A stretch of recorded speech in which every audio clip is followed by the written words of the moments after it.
अस्सलामुअलैकुम प्यारे बच्चों। आज का हमारा मौजू पार्ट 2 न्यूटन का कारनामा। ये लंबा सबक है तो आज हम पार्ट 2 स्टार्ट करते हैं इसका। न्यूटन ने इसके बाद अपनी दरियाफ्तों का एक लंबा सिलसिला शुरू किया।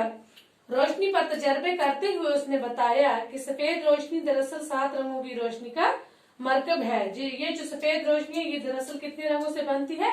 7 रंगों से, जिन्हें अलग अलग भी किया जा सकता है। इसने चीजों की हरकत के बारे में 3 असूल दरियाफ्त किए। पहला असूल कि कोई साकन चीज तब तक मुतहरक नहीं होगी और कोई मुतहरक चीज तब तक साकन नहीं होगी जब तक इस पर ताकत का इस्तेमाल न किया जाए। दूसरा असूल के मुताबिक हरकत की रफ्तार ताकत के तनासब से बदलती है। तीसरे असूल में इसने बताया कि हर अमल का मसावी और उल्टा रद्द अमल होता है। इन असूलों ने न सिर्फ साइंस की इल्म को एक नई वसअत दी बल्कि अमली इजादों को भी फरोग दिया। फरोग देना हो गया तरक्की। कहते हैं कि इन असूलों ने साइंस की दुनिया को एक नई तरक्की दी। कशिश शकल की दरियाफ्त, जिसका राज इसने एक सेब को गिरते देखकर बताया था, न्यूटन का साइंस की दुनिया का सबसे कीमती तोहफा है। कहते हैं ये कशिश शकल की दरियाफ्त जो है ये न्यूटन की साइंस दुनिया का सबसे कीमती क्या है? तोहफा है। इसने बताया कि मादा का हर रोज इसने बताया कि मादा का हर जर्रा दूसरे जर्रे को अपनी तरफ खींचता है। इस बाहिमी कशिश से ये निजाम शमसी और सितारों व सियारों की निजाम कायम है और अपने महसूस तरीके से मुतहर्रिक है। इस असूल के मदद से न्यूटन ने जमीन और सूरज के वजन का भी शुमार किया। इसी असूल की मदद से समुद्री ज्वार बाटा को भी इसने चांद और सूरज की कशिश का नतीजा करार दिया। ज्वार बाटा हो गया समुद्र का उतार चढ़ाव। इन सब चीजों को इसने इस कशिश के नतीजा करार दिया। न्यूटन ने रियाजी की इल्म में कुछ नए इजाफे किए जिनसे आज सभी उलूम मुस्तफीद हो रहे हैं, क्योंकि नई हदों को छूने के बाद रियाजी का इतलाक न सिर्फ ज्यादा वसी किस्म के वसाइल पर होना मुमकिन हो गया बल्कि मुख्तसर फार्मों के लंबे चौड़े अरबों की जगह ले ली। न्यूटन अपने तहलील की उड़ान से मालूम इल्म की हदों को फुंदकता कुदरत की गहराइयों तक पहुंचकर इसके राज ढूंढ लाता था, जिसके मफहूम को वो अपने साइंसी दिमाग से आश्कारा करता था। आश्कारा हो गया राज खोलना। साइंस के मैदान में इसका ये शायराना अंदाज इसकी जाती जिंदगी में भी नुमाया है। न्यूटन अपनी बनाई हुई दुनिया में ही बसता है। इसे अक्सर अपने लिबास, रहन सहन के ढंग और खाने पीने की सुध न रहती थी। कहते हैं कि न्यूटन इतना मगन था अपनी इस साइंस की दुनिया में, इसे किसी चीज का भी, अपने लिबास का, रहने सहने का और खाने पीने किसी भी चीज के इसे मतलब सुध नहीं थी। मतलब इसे किसी भी चीज की परवाह नहीं थी। रियाजी की मशकों से न्यूटन का बुनियादी मकसद अपना जी बहलावा था। उसकी कहते हैं कि ये जो रियाजी की मशकें वो करता था उसका मकसद अपना जी बहलावा था, अपना जी बहलता था उसका। वो साइंस के तजर्बे महज अपनी तस्कीन के लिए करता था और वो ये साइंस के जो तजर्बे हैं ये क्या करता था? अपनी तस्कीन हो गया दिली खुशी सुकून के लिए करता था। अपनी दरियाफ्त और इजाद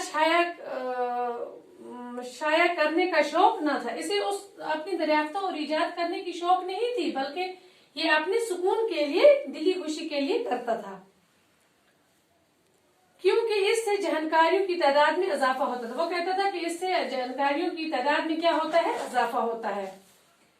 20 साल तक उसने अपने मताला के बेहतरीन नताइज को छुपा कर रखा। आखिर एक दोस्त की उन पर नजर पड़ गई जिसने उसे कायल किया।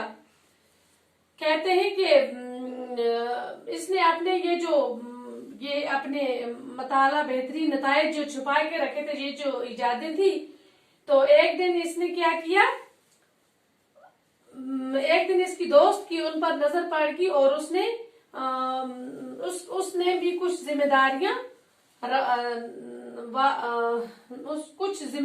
हैं इसके मजबूर करने पर उसने लतानी जबान में, जो कि इस जमाने में साइंस की जबान थी, कहते हैं उसके दोस्त ने इसे कहा कि नहीं, इसे नजर अंदाज नहीं करना चाहिए और उसने उसको मजबूर करके लतानी जबान में, लतानी जबान कहते हैं साइंस की जबान को, उसमें उसने क्या किया, शाया किया। 3 जिल्द में शाया की, जिनका अनवान था साइंस के रियाजी असूल, और उसका अनवान क्या था, साइंस के रियाजी असूल। ये किताबें इंसानी इल्म को कई मराहल आगे ले जाने का बायस और आने वाली सारी साइंस की बुनियादें बनी, मगर न्यूटन के जमाने में इनसे कोई खास हलचल न पैदा हो सकी, क्योंकि ये अक्सर आलमों की समझ से बलातर थी। ये इस मतलब उस जबान में थी कि आलमों को भी ये जबान समझ नहीं आती थी, ये साइंस की जबान थी, तो इसलिए ये हलचल नहीं मचा सके।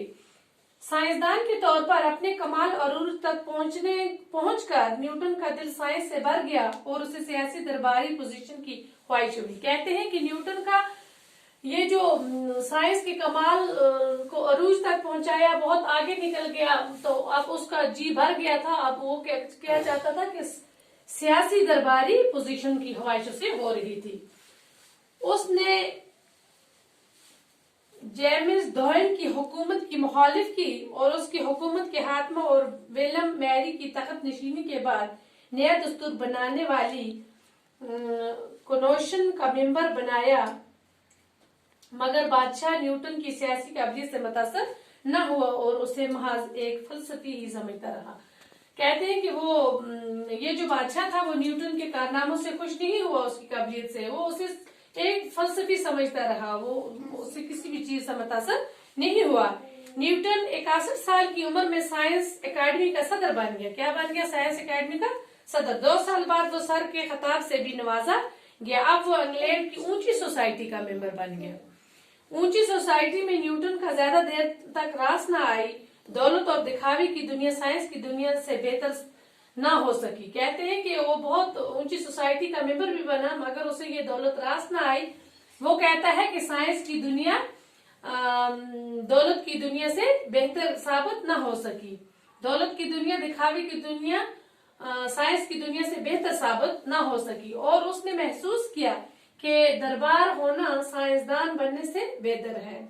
आखिरी उम्र में न्यूटन अपनी तजर्बागाह पर वापस चला गया, इस दुनिया में जो उसने अपने लिए बसाई थी और जहां उसने वक्ती तौर पर फरार हासिल किया था। इससे 85 साल की उम्र में इस जहां से कूच किया। कहते हैं कि न्यूटन जो है उससे सियासत की भी ख्वाहिश हुई, उसने बहुत से तजर्बे भी किए, बहुत अपना नाम रोशन किया, तो भला आखिर पर फिर अपने तजर्बागाह में ही तसल्ली मिली और वहां पर वो आया और 85 साल की उम्र में इस जहां से उसने वफात पाई। तो बच्चों, आज का हमारा ये न्यूटन का कारनामा, ये सबक बहुत लंबा था, ये खत्म हुआ। तो ये जो मुश्किल अल्फाज है ये आप लोग अपनी नोटबुक पर लिखेंगे और याद भी करेंगे। अब हम पार्ट 3 में इंशाल्लाह इसके सवालात और जवाब लिखेंगे। वस्सलाम।